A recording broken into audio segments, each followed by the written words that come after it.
Hello दोस्तों, स्वागत है आपका अपने यूट्यूब चैनल ग्रुपिंग हब पे। तो चलिए हम ज्ञान बिंदु जीएस एकेडमी का टेस्ट देख रहे थे। उसके अंतर्गत हम लोगों ने 20 टेस्ट कंप्लीट देखा था। आज जो है वो हमारा है टेस्ट नंबर 21 और इससे जो भी क्वेश्चन है वो देखने का प्रयास करेंगे। तो चलिए क्वेश्चन पे चलते हैं। फर्स्ट क्वेश्चन हमारा है, भारत के लिए अनन्य क्षेत्रमंडल क्या है। बात किया जाए अनन्य क्षेत्रमंडल से तो यह है भारत के समुद्री सीमा से। अगर बात किया जाए भारत के समुद्री सीमा से तो एक होता है आधार रेखा, जो तटीय क्षेत्र है।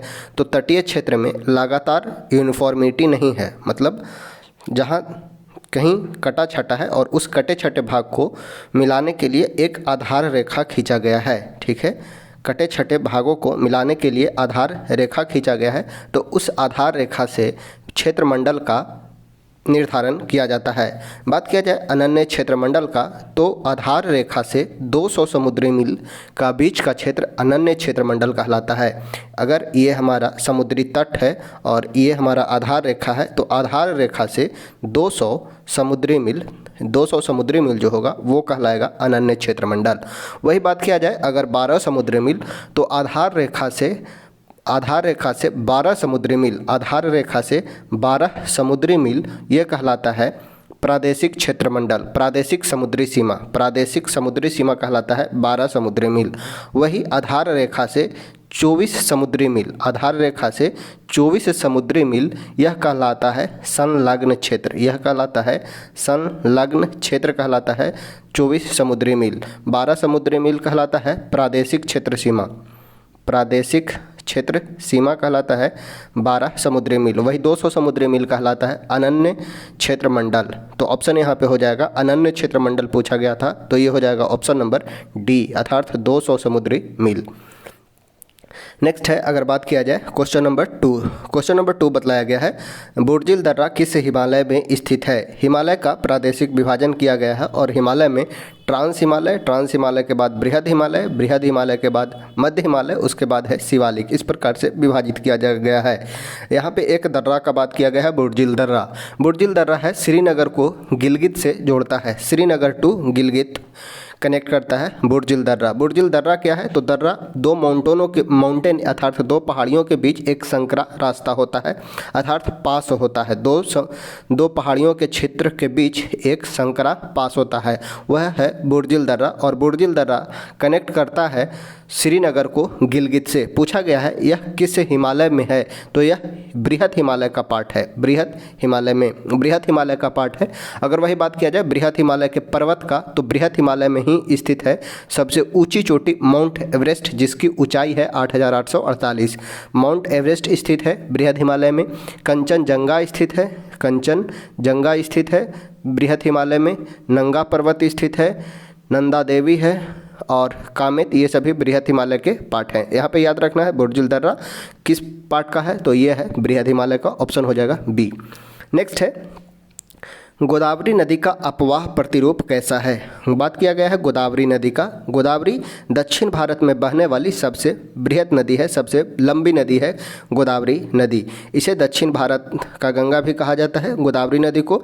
इसका अपवाह प्रतिरूप है वो है वृक्षाकार अपवाह प्रतिरूप है। बात किया जाए अपवाह प्रतिरूप का तो कोई भी नदी इस प्रकार से बहे जो उसका सहायक नदी 90 डिग्री के कोण पे मिले तथा वृक्ष के विभिन्न भागों को निर्माण करे, जैसे स्टेम लीव्स का। तो इस प्रकार के अपवाह को वृक्षाकार अपवाह प्रतिरूप कहा जाता है। वृक्षाकार अपवाह रूप कहा जाता है और गोदावरी नदी का अपवाह प्रतिरूप है वो है वृक्षाकार। गोदावरी नदी के अलावा अगर बात किया जाए तो कृष्णा, कावेरी और गंगा का भी अपवाह प्रतिरूप भारत में वृक्षाकार है, ऑप्शन हो जाएगा सी। नेक्स्ट है, लवणीय मृदा के प्रसार के लिए उत्तरदायी है कौन सा। लवणीय मृदा भारत में प्रसार के लिए कौन सा मानसून उत्तरदायी है तो वह है दक्षिणी पश्चिमी मानसून से ही भारत में सबसे अधिक वर्षा होती है। बात किया जाए लवणीय मृदा का तो लवणीय मृदा का विकास सर्वाधिक उस क्षेत्र में होता है जहाँ पे बारिश सघन हो, अर्थात ज़्यादा बारिश वाले क्षेत्र में और बारिश के कारण ऊपरी मिट्टी जो हो हट जाती हो, पथरीली मिट्टी बचती हो तो वहाँ पे लवणीय मृदा का विकास होता है। ऑप्शन हो जाएगा दक्षिणी पश्चिमी मानसून के कारण लवणीय मृदा का विकास हुआ है। नेक्स्ट है क्वेश्चन नंबर 5, छोटे वृक्ष या घास किस प्रकार की वनस्पति है? छोटा वृक्ष या घास किस प्रकार की वनस्पति है? तो यह सवाना, ऑप्शन हो जाएगा सी, सवाना वनस्पति के अंतर्गत आता है। वही बात किया जाए, एक है सवाना घास का मैदान। सवाना घास का मैदान कहाँ स्थित है? तो ये है अफ्रीका में। अफ्रीका में सवाना घास का मैदान स्थित है। बात किया जाए मरुस्थलीय वनस्पति का, तो मरुस्थलीय वनस्पति में कांटेलीदार झाड़ियाँ उगती है। मरुस्थलीय वनस्पति में कांटेलीदार झाड़ियाँ उगती है। नेक्स्ट है, विश्व में भूजल सिंचाई के अंतर्गत सबसे अधिक क्षेत्र किस देश में है? विश्व में भूजल सिंचाई के अंतर्गत सबसे अधिक जो क्षेत्र है वो हो जाएगा अपना भारत में, ऑप्शन हो जाएगा बी। नेक्स्ट है, कौन सा जल कृषि से संबंधित नहीं है? कृषि का विभिन्न प्रकार इसमें बतलाना है, कौन सा जल कृषि से संबंधित नहीं है? तो यह हो जाएगा कछुआ, कछुआ कृषि, ऑप्शन जो हो जाएगा वो हो जाएगा ए, ऑप्शन हो जाएगा ए, कछुआ कृषि जल कृषि से संबंधित नहीं है। नेक्स्ट है, भारत का सबसे बड़ा बंदरगाह कौन सा है? भारत का सबसे बड़ा बंदरगाह कौन सा है? तो ये हो जाएगा कोचीन, कोचीन शिपयार्ड लिमिटेड, यह सबसे बड़ा बंदरगाह है कोचीन। अगर बात किया जाए कोचीन का, तो कोचीन स्थित है केरल में। कोचीन बंदरगाह केरल में स्थित है, सबसे बड़ा बंदरगाह है। मुंबई में बात किया जाए तो एक मुंबई बंदरगाह याद रखना है, और मुंबई बंदरगाह को भार को कम करने के लिए एक याद रखना है नन्हा सेवा बंदरगाह, नन्हा सेवा बंदरगाह। मुंबई बंदरगाह मुंबई में और नन्हा सेवा बंदरगाह भी महाराष्ट्र में ही स्थित है। विशाखापट्टनम विशाखापट्टनम में स्थित है। विशाखापट्टनम 13 सबसे प्रमुख बंदरगाह में सबसे गहरा बंदरगाह है विशाखापट्टनम, याद रखना है। सबसे गहरा कौन सा है? तो सबसे गहरा हो जाएगा विशाखापट्टनम। नेक्स्ट है, भारत में सीमेंट उद्योग का सफल शुरुआत किस वर्ष हुआ? बात किया गया है भारत में सीमेंट उद्योग का, तो सर्वप्रथम सफल जो हुआ वो हुआ 1914 में। सीमेंट उद्योग का सफल शुरुआत 1914 में हुआ। हालांकि गुजरात के प्रबंधन में 1914 में सफल शुरुआत होता है, वही पहला जो लगता है वो लगाया जाता है चेन्नई में, पहला चेन्नई में लगाया जाता है, और वो लगाया जाता है 1904 में। हालांकि यह उद्योग सफल नहीं हुआ था। 1904 में सर्वप्रथम लगाया गया था, लेकिन अगर सफल पूछा जाए तो 1914 में प्रथम बार सीमेंट का सफल उद्योग की स्थापना गुजरात के पोरबंदर में हुई थी। नेक्स्ट है, किस स्थान पर धान की भूसी से विद्युत उत्पादन करने वाला संयंत्र लगाया गया है? धान की भूसी से विद्युत उत्पन्न करने वाला संयंत्र लगाया गया है पंजाब में, ऑप्शन हो जाएगा सी, पंजाब में। नेक्स्ट है डोलोमाइट, यहाँ पे सुधार कर लेना है, डोलोमाइट उत्पादन में शीर्ष स्थान किसका है? बात किया जाए डोलोमाइट का, तो डोलोमाइट का फॉर्मूला होता है MgCO3, मैग्नीशियम कार्बोनेट और कैल्शियम कार्बोनेट। डोलोमाइट प्रमुख उत्पादक है उड़ीसा, डोलोमाइट का प्रमुख उत्पादक हो जाएगा उड़ीसा। उड़ीसा डोलोमाइट के अलावा क्रोमाइट, जो क्रोमियम का अयस्क है, क्रोमाइट और मैग्नीज का भी प्रमुख उत्पादक है। मैग्नीज का भी प्रमुख उत्पादक है उड़ीसा। डोलोमाइट, क्रोमाइट और मैग्नीज का प्रमुख उत्पादक हो जाएगा उड़ीसा। वही बात किया जाए अगर छत्तीसगढ़, तो छत्तीसगढ़ प्रमुख उत्पादक है कोयला का और लोहा का। डोलोमाइट उड़ीसा का जगह याद रखना है सुंदरगढ़, सुंदरगढ़ डोलोमाइट के लिए फेमस है, जो स्थित है उड़ीसा में। नेक्स्ट है, गिर नस्ल किस पशु का है? गिर नस्ल किस पशु का है? तो यह गाय का नस्ल है, ऑप्शन हो जाएगा डी, गाय का नस्ल है गिर। अगर वही बात किया जाए गाय का अन्य नस्ल, तो याद रखना है गिर, थारपारकर, कॉन्क्रेज, थारपारकर, लाल सिंधी, साहीवाल, ये सभी लाल सिंधी गाय का ही नस्ल है।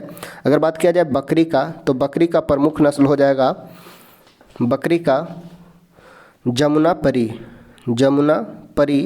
बकरी का ही नस्ल है। मालबरी और उस्मानाबादी, ये सभी बकरी का प्रमुख नस्ल है। बात किया जाए भैंस का, तो भैंस का प्रमुख नस्ल मुर्रा, सुरती, जाफराबादी,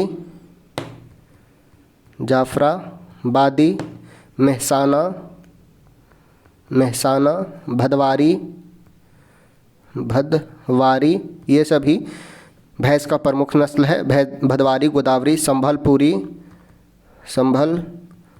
ये सभी भैंस का प्रमुख नस्ल है। गाय का बात किया जाए तो कॉन्क्रेज, लाल सिंधी, थारपारकर, गिर, साहिवाल, ये सभी गाय के प्रमुख नस्ल है।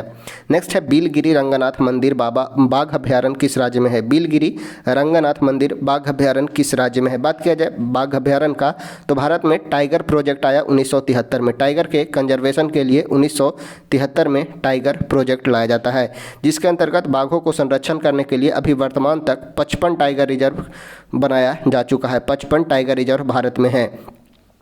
भारत का बात किया जाए अगर राष्ट्रीय पशु है तो वो है बाघ।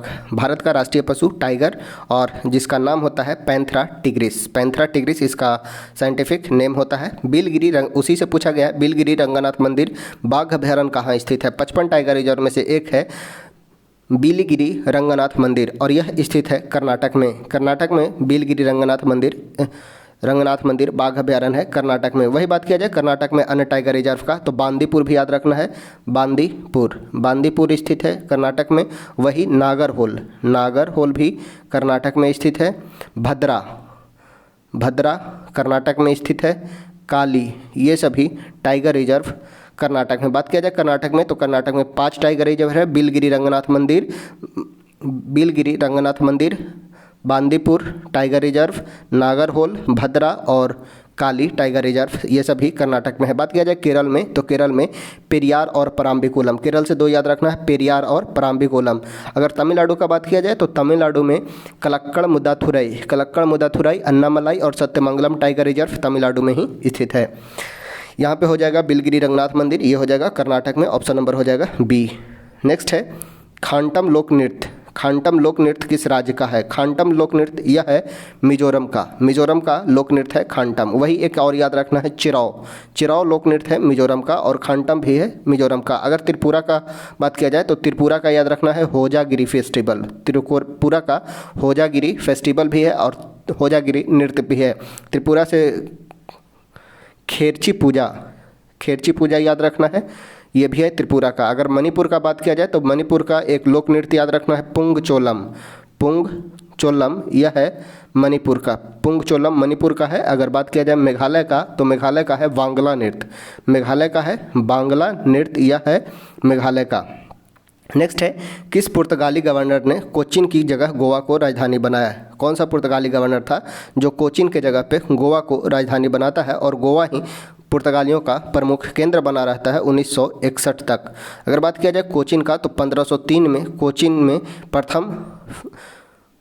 प्रथम फैक्ट्री लगाई जाती है। पुर्तगालियों का प्रथम फैक्ट्री 1503 में कोचीन में स्थापित किया जाता है और 1503 से 1529 तक कोचीन ही इसका फैक्ट्री रहता है। 29 में कोचीन से गोवा स्थानांतरित किया जाता है और ये करने वाले थे नीनो डी कुन्हा। ऑप्शन हो जाएगा डी, नीनो डी कुन्हा। देखिए अगर बात किया जाए अल्बुकर्क का तो भारत में पुर्तगाली शक्ति का प्रथम गवर्नर जनरल आता है फ्रांसिस्को द अल्मेडा जो आता है पुर्तगाली शक्ति का प्रथम गवर्नर जनरल बनकर आता है। पुर्तगाली का प्रथम governor general Francisco de Almeida, और अल्मेडा के द्वारा ही भारत में ब्लू वाटर पॉलिसी लाई जाती है। ब्लू वाटर पॉलिसी लाया जाता है, ब्लू वाटर पॉलिसी अल्मेडा के द्वारा। और बात किया जाए अल्बुकर्क का तो अल्बुकर्क 1509 में गोवा को जीतता है। यूसुफ आदिल शाह से गोवा को जीता जाता है अल्बुकर्क के द्वारा, और अल्बुकर्क को बोला जाता है भारत में पुर्तगाली ईस्ट इंडिया कंपनी का वास्तविक संस्थापक बोला जाता है फ्रांसिस्को दी अल्बुकर्क को।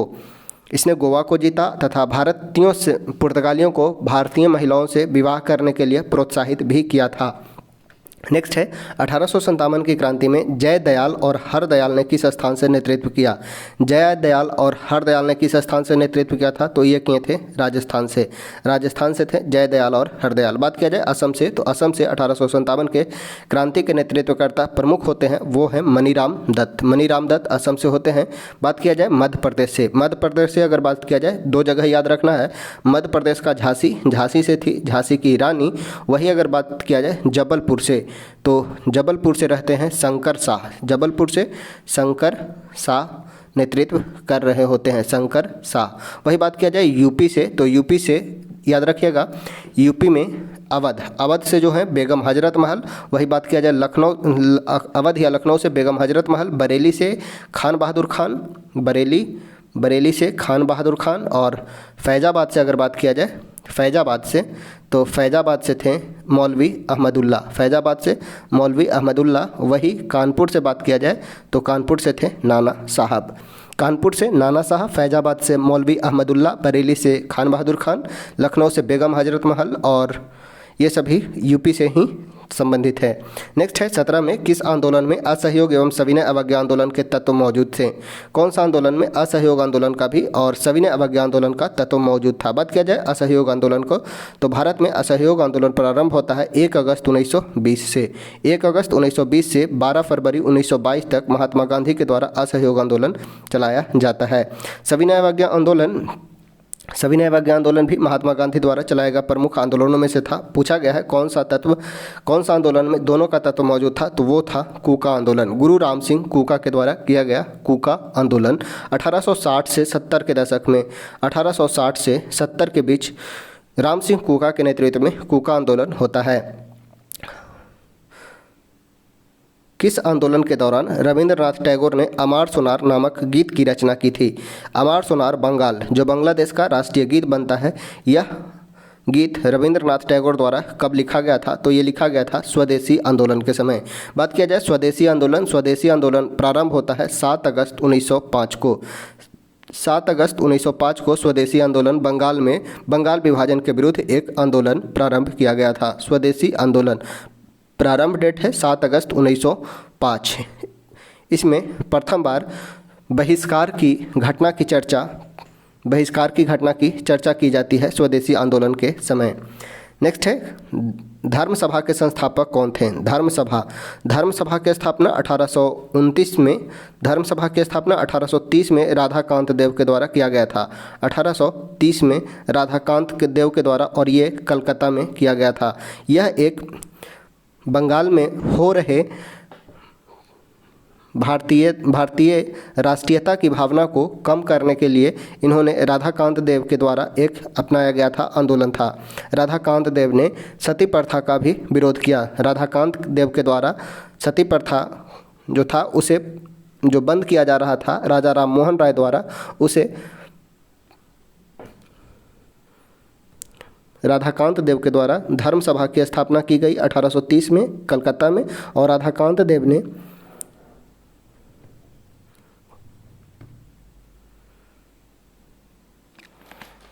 अगर बात किया जाए शिवदयाल साहब का, तो शिवदयाल साहब संबंधित है, शिवदयाल साहब राधा स्वामी सत्संग के संस्थापक थे। शिवदयाल साहब ने राधा स्वामी सत्संग की स्थापना की थी। शिवदयाल साहब के द्वारा राधा स्वामी सत्संग की स्थापना, वही राजा राम मोहन राय के द्वारा 1815 में आत्मीय सभा और 1829 में ब्रह्म समाज की स्थापना की गई थी।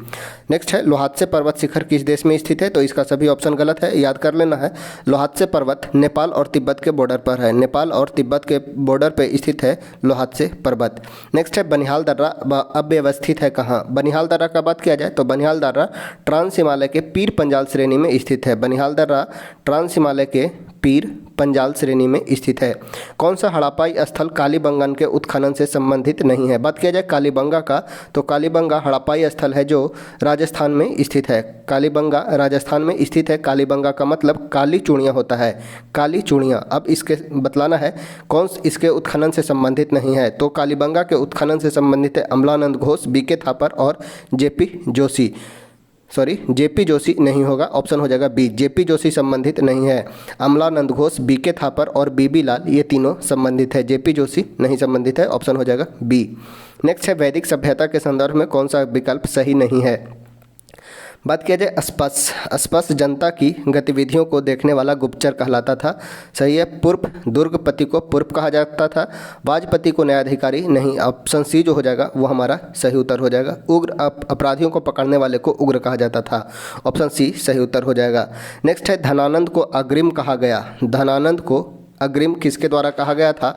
तो धनानंद को ग्रीक के द्वारा अग्रिम कहा गया, ऑप्शन हो जाएगा ए, ग्रीक के द्वारा। नेक्स्ट है किस गुप्तकालीन विद्वान द्वारा वर्गमूल घनमूल निकालने की विधि तथा जया यानी कि साइन कॉस साइन का रूल दिया गया था। तो ये थे आर्यभट्ट। आर्यभट्ट सिद्धांतिका बुक लिखते हैं। आर्यभट्ट के द्वारा हेलियोसेंट्रिक थ्योरी दिया जाता है तथा जीरो की खोज आर्यभट्ट से ही संबंधित है। ऑप्शन हो जाएगा डी।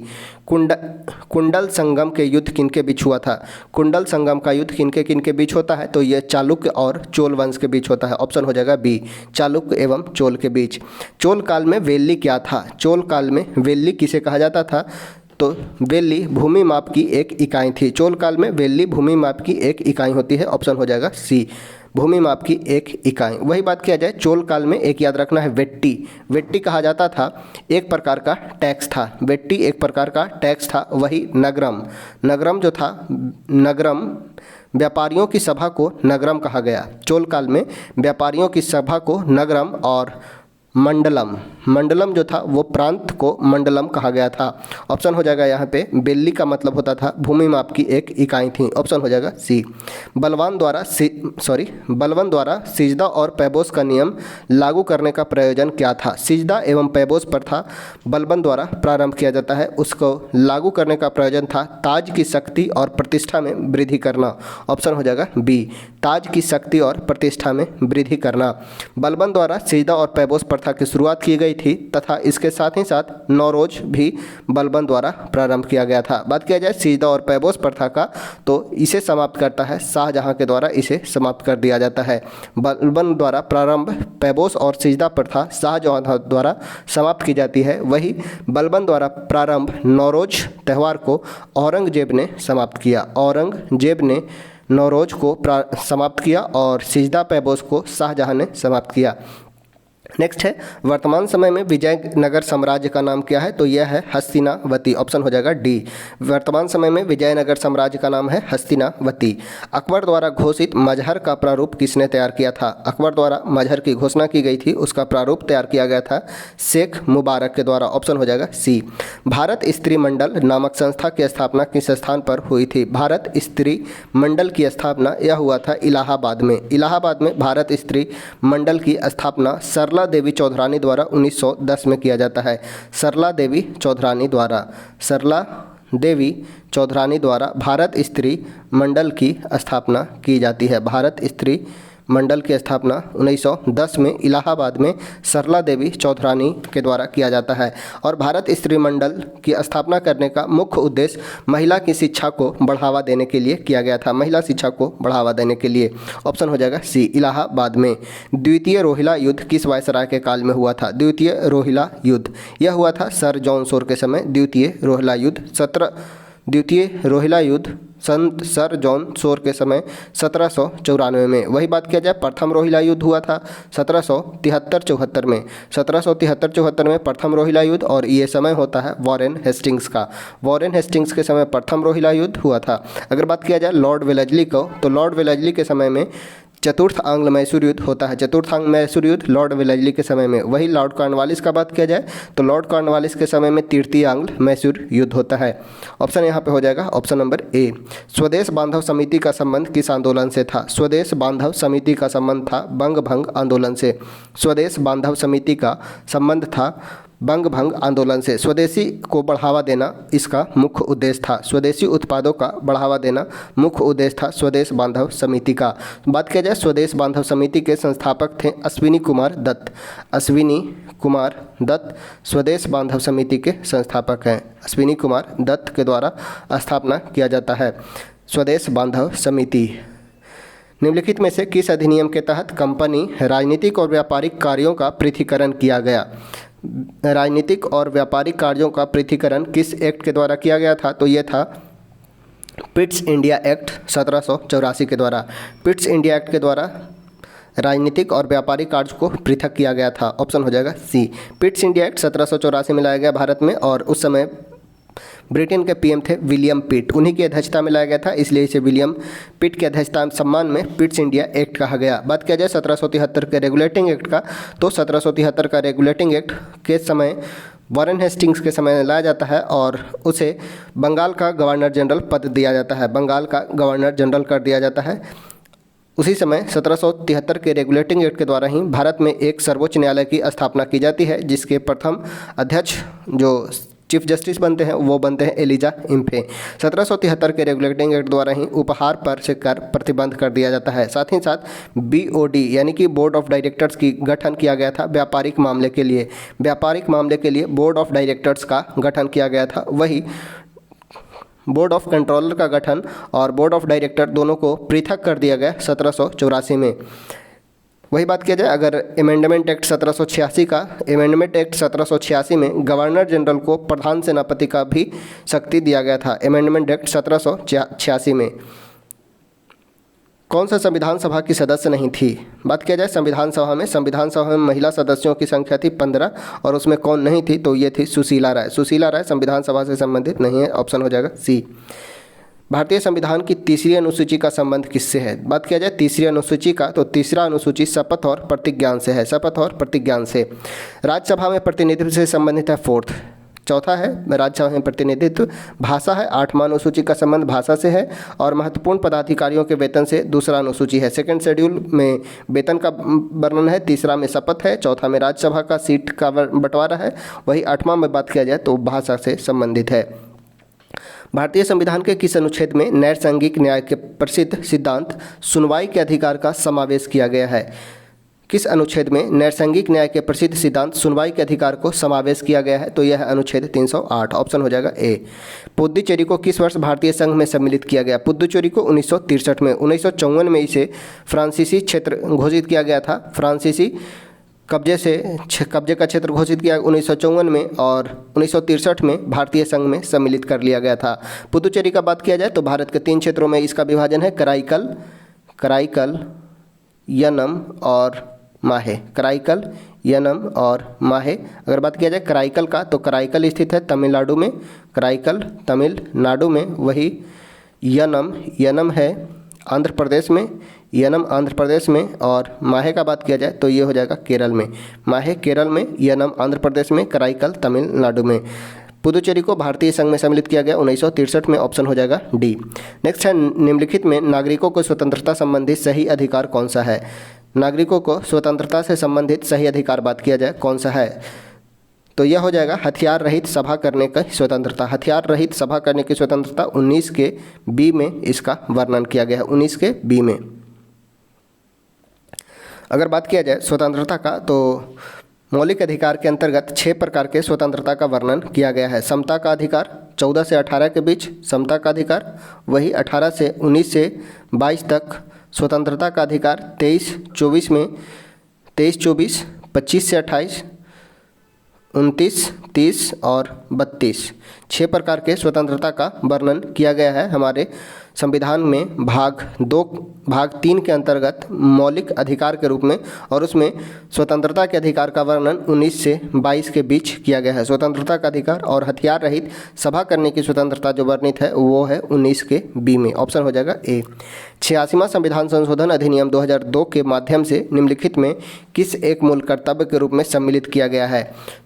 तो यह है 6 से 14 वर्ष की आयु के बीच अपने बच्चों की शिक्षा का अवसर प्रदान करना, ऑप्शन हो जाएगा बी।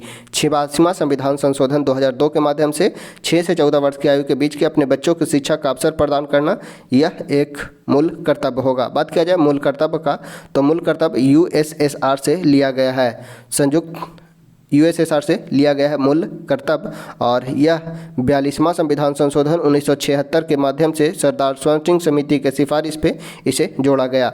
हालांकि इसमें 10 मौलिक कर्तव्य ही थे।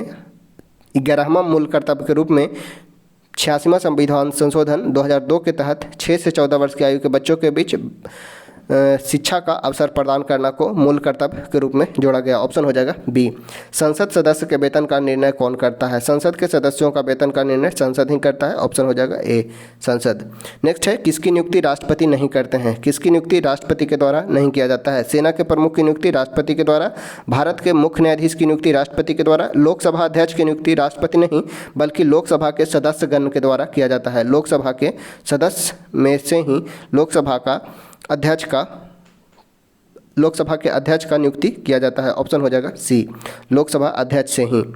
राष्ट्रीय एकता परिषद के सुझाव को किस संविधान संशोधन द्वारा जोड़ा गया? राष्ट्रीय एकता परिषद के सुझाव को 16वां संविधान संशोधन द्वारा जोड़ा गया, ऑप्शन हो जाएगा ए। लोक अदालत किसके सिद्धांत पर आधारित है? लोक अदालत किसके सिद्धांत पर आधारित है? तो यह है महात्मा गांधी के सिद्धांत पर आधारित, महात्मा गांधी के सिद्धांत पर आधारित। बात किया जाए अगर एपीजे अब्दुल कलाम से, तो एपीजे अब्दुल कलाम से याद रखना है मोबाइल कोर्ट की स्थापना। मोबाइल कोर्ट की स्थापना किसके द्वारा करवाई गई थी? तो एपीजे अब्दुल कलाम के द्वारा। कोशिका द्रव के अंदर प्रोटीन का परिवहन मुख्यतः किस कोशिका अंग द्वारा किया जाता है? प्रोटीन का परिवहन के लिए मुख्य उत्तरदायी जो अंगक है वो है इंडोप्लाज्मिक रेटिकुलम अर्थात अंतर्द्रव्य जालिका, ER, इंडोप्लाज्मिक रेटिकुलम। अगर बात किया जाए राइबोसोम का, तो राइबोसोम में प्रोटीन का संश्लेषण होता है, प्रोटीन का संश्लेषण राइबोसोम में। नेक्स्ट है संवहन ऊतक का निर्माण किससे होता है? संवहन ऊतक का निर्माण किससे होता है? तो यह अंतर्वेशी विभाज्योति का बना होता है, अंतर्वेशी विभाज्य ऊतक का। बात किया जाए शीर्षस्थ विभाज्योति का, तो शीर्षस्थ विभाज्योति की प्राथमिक वृद्धि के लिए रिस्पॉन्सिबल होता है पार्श्व विभाज्योतिकी से तने और जड़ की मोटाई में वृद्धि होती है पार्श्व विभाज्योतिकी के द्वारा। शीर्षस्थ विभाज्योतिकी तने पर और जड़ में पाई जाती है, जिसमें तने की लंबाई में वृद्धि होती है शीर्षस्थ विभाज्योतिकी द्वारा। अंतर्वेशी विभाज्योतिकी के द्वारा संवहन ऊतक का निर्माण होता है। ऑप्शन हो जाएगा सी। कौन सा सूक्ष्मजीव मनुष्य में रोग नहीं फैलाता है? कौन सा सूक्ष्मजीव है जो मनुष्य में रोग नहीं फैलाता है? तो यह है एंटी अमीबा कोलाई। ऑप्शन हो जाएगा ए, एंटी अमीबा कोलाई। मेथी के किस भाग का उपयोग मसाले के रूप में किया जाता है? तो मेथी हम मेथी के बीज का यूज करते हैं मसाला में। ऑप्शन हो जाएगा डी। एम्फीऑक्स किस संघ का जीव है? एम्फीऑक्स यह कॉर्डेटा अर्थात हेमिकॉर्डेटा से संबंधित है। ऑप्शन हो जाएगा ए, एम्फीऑक्स या हेमिकॉर्डेटा से संबंधित है। अगर बात किया जाए मोलस्का के अंतर्गत, तो घेंघा, शंख इत्यादि मोलस्का के अंतर्गत आते हैं। कार्डेटा में मछली, उभयचर, कार्डेटा के अंतर्गत मछली, उभयचर, सरीसृप, पक्षी, स्तनधारी, ये सभी कार्डेटा में आते हैं। मुख्य गुहा के पिछले हिस्से को क्या कहा जाता है? ये कहलाता है ग्रसनी। मुख्य गुहा का पिछला हिस्सा ग्रसनी कहलाता है। ऑप्शन हो जाएगा सी। प्लैंक नियतांक का ऐसा मात्रक, प्लैंक नियतांक MVR इक्वल टू जो होता है NH/2π होता है। यहाँ पे H जो कहलाता है प्लैंक्स कांस्टेंट कहलाता है, और प्लैंक कांस्टेंट का ऐसा यूनिट होता है वो होता है जूल सेकेंड, जूल सेकेंड। अगर वही बात किया जाए न्यूटन पर मीटर स्क्वायर, तो न्यूटन पर मीटर स्क्वायर होता है प्रेशर का यूनिट, यानी कि फोर्स पर यूनिट एरिया, यानी कि न्यूटन पर मीटर स्क्वायर ये हो जाएगा प्रेशर का, दाब का। प्रति सेकंड यानी कि T इक्वल टू होता है, फ्रीक्वेंसी इक्वल टू होता है 1/T, F इक्वल टू होता है 1/T अर्थात 1/T फ्रीक्वेंसी बतलाता है, यानी कि पर सेकंड जो हो जाएगा वो हो जाएगा फ्रीक्वेंसी का। नेक्स्ट है क्यूसेक में क्या मापा जाता है? बात किया जाए क्यूसेक का, तो क्यूसेक से जल का बहाव मापा जाता है। ऑप्शन हो जाएगा डी, क्यूसेक के द्वारा जल का बहाव। हृदय की धड़कन को सुनने के लिए स्टेथोस्कोप के यूज किया जाता है, वही प्रकाश की तीव्रता को मापने के लिए लक्स मीटर का यूज किया जाता है। नेक्स्ट है किसकी उपस्थिति के कारण ब्लैकबोर्ड तथा कागज पर लिखना संभव है? तो यह हो जाएगा घर्षण बल के उपस्थिति के कारण। घर्षण बल के कारण हम ब्लैकबोर्ड पर और कागज पर लिख पाते हैं। ऑप्शन हो जाएगा सी। अगर बात किया जाए सहसंजक बल का, तो दो समान बलों में, दो समान वस्तुओं में सहसंजक बल लगाया जाता है। प्रत्यास्था का बात किया जाए तो इलास्टिसिटी, विरूपण बल लगाएं, विरूपण बल के हटाने के बाद पुनः अपनी अवस्था में आ जाना, यह कहलाता है प्रत्यास्था। सबसे अधिक जो प्रत्यास्था होता है वह होता है इस्पात का। अगर बात किया जाए जड़त्व का, जड़त्व वस्तु का वह गुण है जो उसमें होने वाले परिवर्तन का विरोध करता है।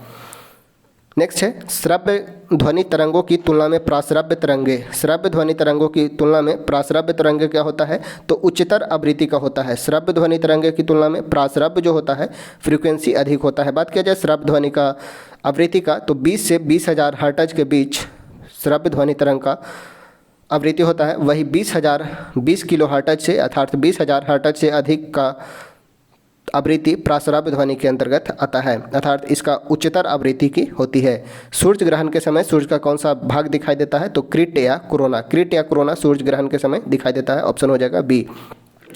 यौगिक सूक्ष्मदर्शी अर्थात कंपाउंड माइक्रोस्कोप क्या होता है? तो यौगिक सूक्ष्म कंपाउंड माइक्रोस्कोप में दो लेंस का सेट होता है, जिसमें एक नेत्राकार लेंस और एक नेत्रक होता है। एक नेत्राकार लेंस होता है और एक नेत्रक लेंस होता है। ऑप्शन हो जाएगा बी। नेक्स्ट है कौन सा एक मिश्रण है? कौन सा एक मिश्रण है? दूध, दूध यह एक पायस का एग्जाम्पल है, दूध पायस है। इस्पात का बात किया जाए तो इस्पात एक मिश्रण है। हाइड्रोक्लोरिक अम्ल HCl, HCl यह एक यौगिक है क्लोरीन और हाइड्रोजन का। कार्बन मोनोऑक्साइड यह भी एक यौगिक हो जाएगा कार्बन और ऑक्सीजन का। कार्बन मोनोऑक्साइड, कार्बन और ऑक्सीजन का यौगिक HCl, हाइड्रोजन और क्लोरीन का यौगिक है। इस्पात यह एक मिश्रण है। दूध यह एक पायस का एग्जाम्पल है, पायस का एग्जाम्पल है दूध। ऑप्शन हो जाएगा बी, इस्पात जो है मिश्रण हो जाएगा। पदार्थ की परमाणविक सिद्धांत सर्वप्रथम किसके द्वारा प्रतिपादित किया गया था? परमाणुिक सिद्धांत। एटॉमिक मॉडल किसके द्वारा दिया गया? तो डाल्टन के द्वारा, चार्ल्स डाल्टन के द्वारा दिया गया था एटॉमिक मॉडल। वही बात किया जाए रदरफोर्ड, तो रदरफोर्ड अल्फा स्कैटरिंग एक्सपेरिमेंट से संबंधित है। रदरफोर्ड ने नाइट्रोजन गैस का खोज किया था, नाइट्रोजन गैस का, और न्यूक्लियस का खोज रदरफोर्ड के द्वारा किया गया था। नील्स बोर और रदरफोर्ड ने परमाणु संरचना की खोज किया था। बात किया जाए थॉमसन का, तो थॉमसन ने इलेक्ट्रॉन की खोज की थी। इलेक्ट्रॉन की खोज जे थॉमसन के द्वारा किया गया था। ऑप्शन हो जाएगा डी। डाल्टन ने परमाणुिक सिद्धांत दिया। सहसंयोजिक यौगिक के उदाहरण कौन से हैं? सहसंयोजिक वैसा यौगिक जिसमें दोनों के सहयोजन से अर्थात कंप्लीट शेयरिंग से जो बॉन्ड बनता है उसे बोला जाता है सहसंयोजिक यौगिक। यहाँ पे हो जाएगा कौन सा सहसंयोजिक यौगिक है? तो CHCl3 यह एक सहसंयोजिक यौगिक के एग्जाम्पल हो जाएगा। मुहर लवण, मुहर साल्ट क्या है? तो यह है एक द्विक लवण। मुहर साल्ट यह एक द्विक लवण होता है। नेक्स्ट है स्थिर ताप पर किसी गैस का दाब T गुना कर देने पर, यानी कि टेम्परेचर कांस्टेंट है, temperature T equal to constant, तो बॉयल्स लॉ को अप्लाई करेंगे अर्थात P1 V1 equal to P2 V2। यहाँ से पूछा गया है स्थिर ताप पर किसी गैस का दाब T गुना कर देने पर उसका आयतन क्या हो जाएगा? तो यह हो जाएगा 1/3 हो जाएगा, 1/3। T इक्वल टू कॉन्स्टेंट, तो यहाँ पे लग जाएगा बॉयल्स लॉ। बॉयल्स लॉ के अनुसार P1 V1 इक्वल टू होता है P2 V2। P1 है और दाब को अगर ये 3 गुना कर दिया जाए तो उसका आयतन यानी कि V1 क्या हो जाएगा? तो 1/3 हो जाएगा, 1/3 अर्थात 1/3। ऑप्शन हो जाएगा ए। कौन सा एंजाइम ग्लूकोज को एल्कोहल में परिवर्तित करता है? ग्लूकोज को एल्कोहल में चेंज करता है जाइमेज। जाइमेज के द्वारा ग्लूकोज को एल्कोहल में चेंज किया जाता है। वही अगर बात किया जाए इन्वर्टेज का, तो इन्वर्टेज सुक्रोज को ग्लूकोज और फ्रुक्टोज में चेंज करता है। सुक्रोज को इन्वर्टेज एंजाइम सुक्रोज को ग्लूकोज और फ्रुक्टोज में चेंज करता है। वही अगर बात किया है एमाइलेज एंजाइम स्टार्च को माल्टोज में चेंज करता है। माल्टोज में चेंज करता है एमाइलेज। स्टार्च को माल्टोज में, जाइमेज ग्लूकोज या फ्रुक्टोज को एल्कोहल में चेंज करता है जाइमेज। ऑप्शन हो जाएगा सी। जाइमेज एंजाइम का कार्य जो है वो है ग्लूकोज या फ्रुक्टोज को एल्कोहल में चेंज करना। त्रिदली कपाट यानी कि ट्राइक स्पार्ट वाल्व कहाँ पाए जाते हैं? ट्राइक स्पार्ट वाल्व कहाँ पाए जाते हैं? तो हृदय के राइट, यानी कि ये होता है हमारा राइट पार्ट और ये होता है लेफ्ट पार्ट। ये होता है ऑरिकल्स, ये होता है वेंट्रिकल्स। तो दायां अलिंद और नीले के बीच पाया जाता है, दायां अलिंद और नीले के बीच पाया जाता है ट्राइक स्पार्ट वाल्व। यहाँ पे पाया जाता है ट्राइक स्पार्ट वाल्व। कुछ यहाँ पे 3 वाल्व होते हैं जिसे ट्राइक स्पार्ट वाल्व बोला जाता है, और यहाँ पे जो पाया जाता है वो होता है बाइक स्पार्ट वाल्व। द्विदली कपाट लेफ्ट तरफ, वही राइट तरफ पाया जाता है ट्राइक स्पार्ट वाल्व, याद रखना है। किसने मीडिया की संकल्पना एक सांस्कृतिक उद्योग के रूप में की है? तो ये किया है नव मार्क्सवादी ने। ऑप्शन हो जाएगा सी। नव मार्क्सवादी ने मीडिया की संकल्पना एक सांस्कृतिक उद्योग के रूप में की है। कौन सा एप्लीकेशन सॉफ्टवेयर नहीं है? तो ये हो जाएगा programming language translator software. Programming language translator software यह एक प्रकार का एप्लीकेशन नहीं है, बल्कि मशीन में ही इनबिल्ट होता है। कौन सा लेजर प्रिंटर के बारे में गलत है? लेजर प्रिंटर के बारे में गलत है, एक बार में कई कॉपी प्रिंट कर सकता है, नहीं, एक बार में एक कॉपी प्रिंट कर सकता है, 1 कॉपी एट अ टाइम। यह लेजर प्रिंटर के बारे में हो जाएगा, कई कॉपी नहीं। तेज गति होता है, डॉट टू फॉर्म बताने के लिए लेजर लाइट का उपयोग किया जाता है। पृष्ठ पर वर्ण कई फ़ॉन्ट और आकार का समर्थन करता है, बिल्कुल सही है। भारत के किस राज्य में स्वदेशी समुदाय द्वारा कैला पौध का फसल उत्सव मनाया जाता है? कैला पौध का फसल उत्सव मनाया जाता है कर्नाटक में मनाया जाता है। ऑप्शन हो जाएगा सी। प्रसिद्ध कथक नर्तक कौन है? तो बिरजू महाराज कथक नृत्य से संबंधित है। और कथक बात किया जाए तो उत्तर भारत का शास्त्रीय नृत्य के अंतर्गत आता है। गीता चंद्रन का बात किया जाए तो गीता चंद्रन ये एक भरतनाट्यम से संबंधित है। पद्म सुब्रमण्यम यह भी एक भरतनाट्यम से संबंधित है। पद्म सुब्रमण्यम और गीता चंद्रन भरतनाट्यम से संबंधित है। वही बिरजू महाराज एक प्रसिद्ध कथक नृत्यांगना है। पीटर स्क्वायर किस देश में स्थित है? पीटर स्क्वायर का बात किया जाए तो पीटर स्क्वायर स्थित है एथेंस में। पीटर स्क्वायर एथेंस में स्थित है, पीटर स्क्वायर कहाँ स्थित है? तो पीटर स्क्वायर वेटिकन सिटी में स्थित है। पीटर स्क्वायर वेटिकन सिटी में, वही एथेंस में पार्थेनॉन स्थित है। एथेंस में। वेटिकन सिटी में हो जाएगा पीटर स्क्वायर, ऑप्शन हो जाएगा D. Indira Gandhi memorial tulip garden किस शहर में स्थित है? Indira Gandhi memorial tulip garden, तो ट्यूलिप गार्डन का निर्माण मुख्यतः श्रीनगर में, ऑप्शन हो जाएगा C. Indira Gandhi memorial tulip garden Srinagar में। चंडीगढ़ में याद करना है रॉक गार्डन। चंडीगढ़ में कौन सा गार्डन है? तो यह है रॉक गार्डन, जिसका निर्माण करता है नेकचंद के द्वारा रॉक गार्डन का निर्माण चंडीगढ़ में किया गया है। कौन सी पुस्तक अमिताभ घोष द्वारा लिखी गई है? तो जंगल नामा के लेखक है अमिताभ घोष। जंगल नामा, ऑप्शन हो जाएगा सी। जंगल नामा के लेखक है अमिताभ घोष। वही 400 डेज के लेखक हैं चेतन भगत 400 डेज के लेखक हैं। भारत महोत्सव की शुरुआत कब की गई? तो 1954 ईस्वी से, ऑप्शन हो जाएगा बी। 1954 में भारत महोत्सव का प्रारंभ किया गया, ऑप्शन बी। नोबेल पुरस्कार कितने क्षेत्रों में दिया जाता है? तो 1901 ईस्वी से 5 क्षेत्रों में दिया जाता था नोबेल अवार्ड, लेकिन 1968 में अर्थशास्त्र के क्षेत्र में घोषणा होती है और 1969 में प्रथम बार अर्थशास्त्र में दिया जाता है। अर्थात अभी वर्तमान में नोबेल पुरस्कार 6 क्षेत्रों में दिया जाता है, ऑप्शन हो जाएगा बी। नोबेल पुरस्कार 6 क्षेत्रों में दिया जाता है। राष्ट्रीय विज्ञान दिवस कब मनाया जाता है? तो 28 फरवरी को मनाया जाता है। सीवी रमन द्वारा रामन इफेक्ट की खोज की गई थी। सीवी रमन द्वारा रामन इफेक्ट की खोज किया गया था 28 फरवरी को। उनके उपलक्ष्य में राष्ट्रीय विज्ञान दिवस मनाया जाता है। संयुक्त राष्ट्र विकास कार्यक्रम अर्थात यूएनडीपी का मुख्यालय कहाँ है? तो यह स्थित है न्यूयॉर्क में, ऑप्शन हो जाएगा बी। यूएनडीपी में, यूएनडीपी का मुख्यालय न्यूयॉर्क में स्थित है। इसका स्थापना का बात किया जाए तो 1965 में यूएनडीपी का स्थापना होता है। बर्लिन की राजधानी कहाँ है? तो बर्लिन की राजधानी है, तो जर्मनी की राजधानी है बर्लिन। स्पेन का बात किया जाए तो मैड्रिड, यूके का लंदन और फ्रांस का है पेरिस। फ्रांस का पेरिस, स्पेन का मैड्रिड, यूके का लंदन, जर्मनी का बर्लिन, ऑप्शन हो जाएगा ए। कॉलम ए को 2 से सुमिलित करना है। बिलियर्ड्स कौन खेलते हैं? तो आलोक कुमार का संबंध है बिलियर्ड्स से, ऑप्शन हो जाएगा बिलियर्ड्स का संबंध आलोक कुमार। बिलियर्ड्स जो है हो जाएगा बिलियर्ड्स हो जाएगा आलोक कुमार से। महिला शतरंज से विजय लक्ष्मी हो जाएगा। विजय लक्ष्मी महिला शतरंज है। निशानेबाजी हो जाएगा जसपाल राणा, शूटिंग से संबंधित है अर्थात निशानेबाजी से। स्नूकर से हो जाएगा अशोक सौंडिल अर्थात ऑप्शन हो जाएगा 3-1-5-2, ऑप्शन नंबर हो जाएगा बी। बिलियर्ड्स आलोक कुमार, महिला शतरंज विजय लक्ष्मी, निशानेबाजी जसपाल राणा, स्नूकर अशोक सौंडिल, ऑप्शन हो जाएगा बी। डबल फॉल्ट शब्दावली का संबंध किस खेल से है? डबल फॉल्ट का संबंध है टेनिस से, ऑप्शन हो जाएगा सी। टेनिस का संबंध डबल फॉल्ट से है। टेनिस खेल में यूज किया जाता है डबल फॉल्ट। नेक्स्ट है बायोमित्र नामक भारतीय रोबोट किस संगठन ने विकसित किया है? बायोमित्र का विकास इसरो के द्वारा किया गया है। बात किया जाए इसरो का तो 15 अगस्त 1969 में इसका स्थापना होता है इसरो का।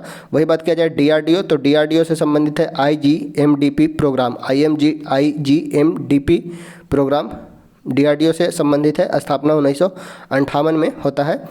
Tata institute of fundamental research अगर बात किया जाए सीडैक पुणे का तो सीडैक पुणे से संबंधित है परम सीरीज का कंप्यूटर का निर्माण सीडैक पुणे के द्वारा किया जाता है। अब यहाँ पूछा गया था बायोमित्र, तो बायोमित्र हो जाएगा रोबोट इसरो ने विकास किया गया है, ऑप्शन है बी। पृथ्वी पर समान दिन रात चक्र की तुलना में अंतर्राष्ट्रीय अंतरिक्ष स्टेशन पर अंतरिक्ष यात्रियों द्वारा दिन के उजाले की अवधि कितनी लंबी होती है? तो ये होता है 45 मिनट अधिक लंबा, ऑप्शन हो जाएगा सी 45 मिनट। द्वितीय विश्व युद्ध में धुरी शक्तियाँ कौन कौन सी थी? धुरी शक्ति कौन कौन सी थी? तो ये था जर्मनी, इटली और जापान। धुरी राष्ट्र के अंतर्गत जर्मनी, इटली और जापान था। वही अगर बात किया जाए मित्र राष्ट्र का तो मित्र राष्ट्र के अंतर्गत ब्रिटेन, यूएसएसआर और फ्रांस ये सभी मित्र राष्ट्र के अंतर्गत थे। धुरी राष्ट्र में जर्मनी, इटली और जापान थे, ऑप्शन हो जाएगा ए। किसे मानववाद का पिता कहा जाता है? मानववाद का पिता पेट्रोव को बोला जाता है, ऑप्शन हो जाएगा ए। रूस की क्रांति के समय रूस में किस वंश का शासन था? रूस की क्रांति 1917 में होती है। रूस की क्रांति 1917 में और रूस में उस समय रोमनोव वंश का शासन था, रोमनोव वंश, ऑप्शन हो जाएगा बी।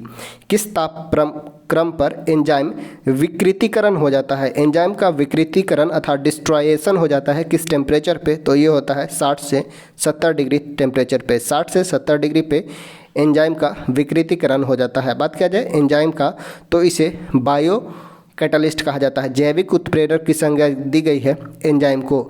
यह सबसे अधिक एक्टिव जो होता है वो होता है 37 डिग्री सेल्सियस पे। 37 डिग्री सेल्सियस पे एंजाइम सबसे अधिक सक्रिय होते हैं। नेक्स्ट है हाथी घास, एलिफेंट ग्रास किस बायोम की प्रमुख घास है? एलिफेंट ग्रास किस बायोम का प्रमुख घास है? तो यह है सवाना बायोम का ऑप्शन हो जाएगा डी। ग्लोबल 500 पुरस्कार प्रदान किया जाता है किस क्षेत्र में? ग्लोबल 500 पुरस्कार किस क्षेत्र में दिया जाता है? तो पर्यावरण प्रतिरक्षा हेतु दिया जाता है। पर्यावरण प्रतिरक्षा हेतु ग्लोबल 500 अवार्ड दिया जाता है, ग्लोबल 500 पुरस्कार। और यह दिया जाता है UNEP के द्वारा, यूनाइटेड नेशन इन्वायरमेंट प्रोग्राम के द्वारा, जिसका स्थापना 5 जून 1972 को होता है। 5 जून 1972 को स्थापना होता है UNEP का। अगर हेडक्वार्टर पूछा जाए तो नैरोबी, केन्या की राजधानी नैरोबी में इसका हेडक्वार्टर है UNEP का। पर्यावरण के क्षेत्र में दिए जाने वाले अन्य पुरस्कार का बात किया जाए तो एक है टायलर अवार्ड। टायलर अवार्ड जिसका प्रारंभ 1973 में ही किया गया, 1973 से दिया जाता है टायलर पुरस्कार। टायलर पुरस्कार 1973 से। गोल्डमैन पुरस्कार, गोल्डमैन अवार्ड, गोल्डमैन पुरस्कार भी पर्यावरण के क्षेत्र में दिया जाता है और यह दिया जाता है 1989 से गोल्डमैन।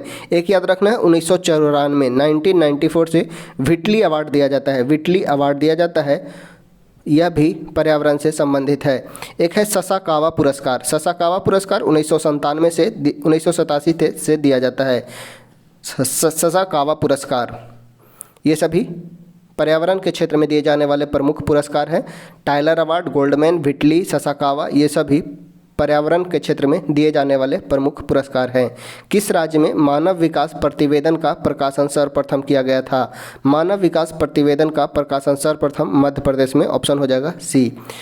कौन सा क्षेत्र भारत के सकल घरेलू उत्पाद को सर्वाधिक योगदान देता है? ग्रॉस डोमेस्टिक प्रोडक्ट को सर्वाधिक योगदान देने वाला क्षेत्र होता है तृतीयक क्षेत्र, यानी कि टर्सरी सेक्टर। बात किया जाए प्राथमिक क्षेत्र का, तो प्राथमिक क्षेत्र में कृषि से संबंधित अर्थात जो पर्यावरण से संबंधित क्षेत्र है वो प्राथमिक क्षेत्र के अंतर्गत आते हैं, जो गॉड गिफ्टेड है, जैसे प्राकृतिक के द्वारा खेती किया जाना, खेती करना, फिशरीज उत्पादन, ये सभी प्राथमिक क्षेत्र के अंतर्गत आते हैं। और प्राथमिक क्षेत्र में सबसे अधिक लोग लगे हैं, सबसे अधिक लोगों का लगा होना प्राथमिक क्षेत्र में है, वही सबसे अधिक योगदान देता है भारत के GDP में ग्रोथ में तृतीयक क्षेत्र। इंडिया विजन 2020 किसके द्वारा तैयार किया गया? इंडिया विजन 2020 यह SP गुप्ता समिति के द्वारा तैयार किया गया था, ऑप्शन हो जाएगा ए, SP गुप्ता समिति। उत्पाद शुल्क कैसा कर है? उत्पाद शुल्क एक प्रकार का अप्रत्यक्ष कर है, ऑप्शन हो जाएगा बी, अप्रत्यक्ष कर। कौन SCO का संस्थापक सदस्य नहीं है? SCO का संस्थापक सदस्य कौन नहीं है? बात किया जाए SCO का, तो SCO को संघाई 5 के रूप में 1996 में स्थापित किया। बाद में 2001 में SCO का स्थापना होता है, 2001 में SCO का स्थापना होता है। चीन बीजिंग इसका हेडक्वार्टर है और वर्तमान में SCO के 10 सदस्य देश हैं। इसमें भारत 2017 में और ईरान 2023 में इसका सदस्य देश बना। तो भारत भी इसका सदस्य नहीं है और श्रीलंका भी संस्थापक सदस्य नहीं है। चीन, रूस, कजाकिस्तान और तजाकिस्तान, चीन, रूस, कजाकिस्तान और तजाकिस्तान ये सभी इसके संस्थापक देश के अंतर्गत आते हैं। अर्थात यहाँ पे भारत और श्रीलंका नहीं हो जाएगा, ऑप्शन हो जाएगा बी और डी। SCO संघाई सहयोग कॉरपोरेशन। नेक्स्ट है कौन सा सही सुमेलित नहीं है? औद्योगिक वित्त, औद्योगिक वित्त का संबंध सिडबी से है, बिल्कुल सही है। सामाजिक सुरक्षा उपाय का संबंध भारत निर्माण से, ग्रामीण साख का संबंध नाबार्ड से है और ग्रामीण रोजगार SJSRY इसका संबंध ग्रामीण रोजगार से नहीं है, ऑप्शन हो जाएगा डी। भारत में भविष्य निधि है, भारत में भविष्य निधि अर्थात प्रोविडेंट फंड है, संविदा आधारित बचत, संविदा आधारित बचत से है, ऑप्शन हो जाएगा ए। भविष्य निधि संविदा आधारित बचत है। भारतीय रिजर्व बैंक ने भारत के विदेश व्यापार में धन लगाने में मदद कौन सा बैंक करता है? भारतीय रिजर्व बैंक भारत के विदेशी व्यापार में धन लगाने में मदद करता है एग्जिम बैंक। बात किया जाए एग्जिम बैंक का, तो 1982 में एग्जिम बैंक का स्थापना होता है। वही IDBI बैंक का स्थापना 1964 में किया जाता है, 1964 में। अगर बात किया जाए SBI बैंक का, तो SBI बैंक का स्थापना गोरेवाला समिति के सिफारिश पे इसका राष्ट्रीयकरण किया जाता है 1955 में, गोरेवाला समिति के सिफारिश पे। नाबार्ड की स्थापना 1982 में, 12 जुलाई 1982 को नाबार्ड की स्थापना शिवरमन समिति के सिफारिश पे की जाती है। नेशनल, इसका मुख्य उद्देश्य नाबार्ड का एग्रीकल्चर क्षेत्र में लोन देना होता है। वही एसबीआई एक प्रमुख बैंक है जिसका स्थापना 1955 में। एग्जिम बैंक पूरा नाम होता है एक्सपोर्ट इंपोर्ट बैंक की स्थापना 1982 में किया जाता है। विदेशी व्यापार से धन लगाने में मदद करता है। बिहार में किसान ने किस आंदोलन में चौकीदारी कर देने से इनकार किया था? चौकीदारी कर देने से इनकार किया था किस आंदोलन के समय? तो वो था सविनय अवज्ञा आंदोलन के समय। सविनय अवज्ञा आंदोलन के समय बिहार में चौकीदारी कर देने से मना किया गया था। सविनय अवज्ञा आंदोलन के समय महात्मा गांधी के द्वारा बानर सेना और मंजरी सेना का गठन किया गया था। बानर सेना और मंजरी सेना। बात किया जाए असहयोग आंदोलन में, तो असहयोग आंदोलन में गांधी जी ने 1 वर्ष में स्वराज्य की प्राप्ति का नारा दिया था। 1 वर्ष में स्वराज्य की प्राप्ति असहयोग आंदोलन में गांधी जी का प्रमुख नारा था। चंपारण सत्याग्रह का बात किया जाए तो चंपारण सत्याग्रह 1917 में हुआ। गांधी जी के नेतृत्व में बिहार के चंपारण में से प्रारंभ हुआ। 3 कठिया पद्धति के विरुद्ध था। स्वदेशी आंदोलन से का जो प्रारंभ होता है 7 अगस्त 1905 को। 7 अगस्त 1905 को इसी उपलक्ष्य में हम आज भी हथकरघा दिवस 7 अगस्त को मनाते हैं। स्वदेशी आंदोलन यह बंगाल में हुआ था। नेक्स्ट है फरवरी 1938 में बिहार की चुनी हुई सरकार ने किस कारणवश इस्तीफा दिया? तो राजनीतिक बंदियों को छोड़ने के कारण। ऑप्शन हो जाएगा डी, राजनीतिक बंदियों को छोड़ना। भारतीय राष्ट्रीय कांग्रेस का 27वां अधिवेशन किस स्थान पर हुआ? 27वां अधिवेशन बांकीपुर में होता है। 27वां अधिवेशन का बात किया जाए तो 27वां अधिवेशन 1912 में। 27वां अधिवेशन 1912 में बांकीपुर में होता है और जिसका अध्यक्षता आर.एन. माधोलकर के द्वारा किया जाता है। आर.एन. माधोलकर के द्वारा 1912 में अध्यक्षता किया जाता है और यह बांकीपुर बिहार में स्थित है। पटना के नज़दीक स्थित है बांकीपुर। वही बात किया जाए अगर बिहार में तो भारतीय राष्ट्रीय कांग्रेस का 3 अधिवेशन का अध्यक्षता बिहार में होता है।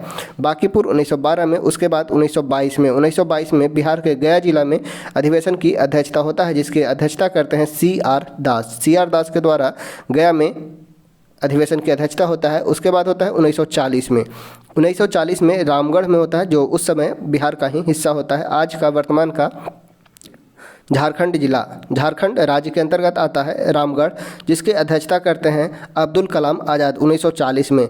तो याद रखना है बिहार में 3 अधिवेशन 1912 का, 1922 का और 40 का। 1912 में अध्यक्ष आर.एन. माधोलकर, 1922 में सी.आर. दास और 40 में अब्दुल कलाम आज़ाद। नेक्स्ट है फिनिक्स बस्ती का संस्थापक कौन थे? फिनिक्स फॉर्म की स्थापना दक्षिण अफ्रीका में गांधी जी के द्वारा किया गया था। फिनिक्स फॉर्म की स्थापना 1904 में कॉलिन वॉक की मदद से, 1904 में कॉलिन वॉक की मदद से गांधी जी ने दक्षिण अफ्रीका में फिनिक्स फॉर्म की स्थापना की थी। 1893 में भारत से दक्षिण अफ्रीका जाते हैं और 1894 में उनके द्वारा नटाल इंडिया कांग्रेस का स्थापना किया जाता है। नटाल इंडिया कांग्रेस का स्थापना किया जाता है 1894 में। वही 1904 में फिनिक्स फॉर्म की स्थापना, उसके बाद 1910 में टॉलस्टॉय फॉर्म की स्थापना, 1916 में साबरमती आश्रम की स्थापना और 1936 में वर्धा आश्रम की स्थापना की जाती है। ये प्रमुख गांधी जी के द्वारा स्थापित आश्रम थे। 1904 में कॉलिन वॉक की मदद से फिनिक्स फॉर्म दक्षिण अफ्रीका में, नटाल इंडिया कांग्रेस 1894 में, 1910 में टॉलस्टॉय फॉर्म और 1916 में साबरमती आश्रम और 1936 में वर्धा आश्रम की स्थापना गांधी जी किए थे। सुभाष चंद्र बोस किस देश में आज़ाद हिंद रेडियो शुरू किए थे? आज़ाद हिंद रेडियो की शुरुआत सुभाष चंद्र बोस द्वारा जर्मनी से किया गया था। ऑप्शन हो जाएगा सी। बात किया जाए सुभाष चंद्र बोस का तो सुभाष चंद्र बोस 1938 के हरिपुरा अधिवेशन की अध्यक्षता करते हैं।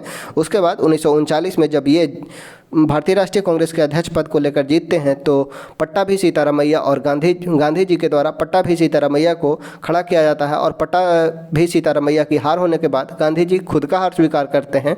तब सुभाष चंद्र बोस इस्तीफा देकर फॉरवर्ड ब्लॉक की स्थापना 1939 में करते हैं। फॉरवर्ड ब्लॉक की स्थापना 1939 में कर दिया जाता है सुभाष चंद्र बोस के द्वारा। और आज़ाद हिंद रेडियो जो शुरुआत किया गया था वो जर्मनी से। ऑप्शन हो जाएगा सी। कौन सा हमारे राष्ट्रीय ध्वज को डिजाइन से संबंधित है? हमारे राष्ट्रीय ध्वज ट्री कलर जो संबंधित है, डिजाइन जो बनाए थे वो थे पिंगली वंकैया के द्वारा हमारे राष्ट्रीय ध्वज का डिजाइन तैयार किया गया था। वही अगर बात किया जाए पाकिस्तान के झंडे का डिजाइन कौन किए तो अनिरुद्दीन किदवई के द्वारा पाकिस्तान के झंडे का डिजाइन तैयार किया गया था। हमारे राष्ट्रीय ध्वज का डिजाइन पिंगली वंकैया के द्वारा तैयार किया गया था। ऑप्शन हो जाएगा ए। इस प्रकार से आज हम लोगों ने 100 क्वेश्चन देखा। चलिए वीडियो को करते हैं यहीं पे समाप्त।